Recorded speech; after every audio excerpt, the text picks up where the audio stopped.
Hello, YouTube. Seems like everyone kind of wants to put a Hot Wheels car outside and let it get naturally rusty. So I thought I would do that.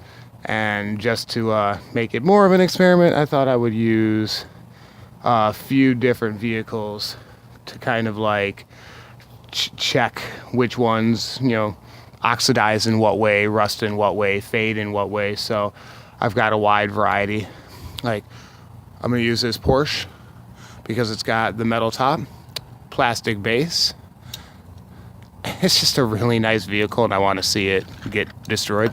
So starting off with that, and this little glass table that I'm using is at a slight pitch so that no water will pool up on it. It'll run off and it goes right out the crack and falls to the bottom.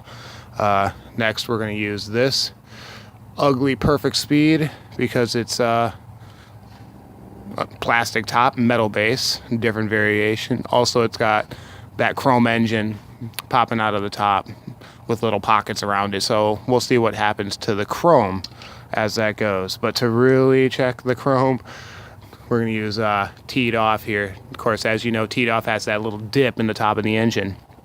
That'll fill up with water. That'll probably deteriorate the quickest, but there's a lot of chrome there to get weathered.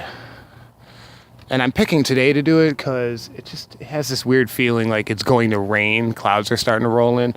The spot I'm using right here where the table is a clear shot. There's no trees overhanging it, and it's shady until about noon, 1 o'clock, and then we have sun until the sun goes down. Here's another one with a plastic base, metal top. We're going to use the Lotus. Nice fresh one. Set that bad boy right there and see what happens. Also, to throw in one that people are going to be annoyed that I'm using out here, we got the latest air-cooled square back. So we're going to bust this one out. Partly the reason I'm using this one also is because it's got the Real Rider tires. And I know customizers out there are probably thinking I'm a fool for doing this instead of just ripping them off and using them on something else. But you know what? I want to see what happens to the Real Riders out in the elements. So that's it. Metal on metal with Real Riders. Metal top, plastic base, metal top, plastic base. This one we're checking just to see what happens with the chrome, but it's a metal top, plastic base, plastic top, metal base, Perfect Speed. And that's it. We'll see what happens. And the idea is I'm going to check on these periodically. Depending on the weather, I'll try and poke my head out and see what they're doing after a rainstorm.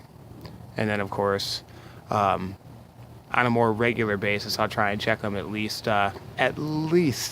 once a month. I'll take a peek at them, unless we've had, like I said, a lot of rain or something like that, in which case I'll come out and take a peek at them sooner. And the idea is just to see how they weather, and I'll track it so you guys can know kind of what it means to put your Hot Wheels car outside and get some natural weathering on it. I live in Florida, and I am on the West Coast, so we get a lot of rain here and a lot of salty air, which will add to that. Unfortunately, I get no snow, so I don't have that element to check what it does as it gets snowed on or frozen. But there it is. So stick with me, guys, and follow the progress of what happens to these 5 cars. And like and subscribe, and I'll talk to you guys next time.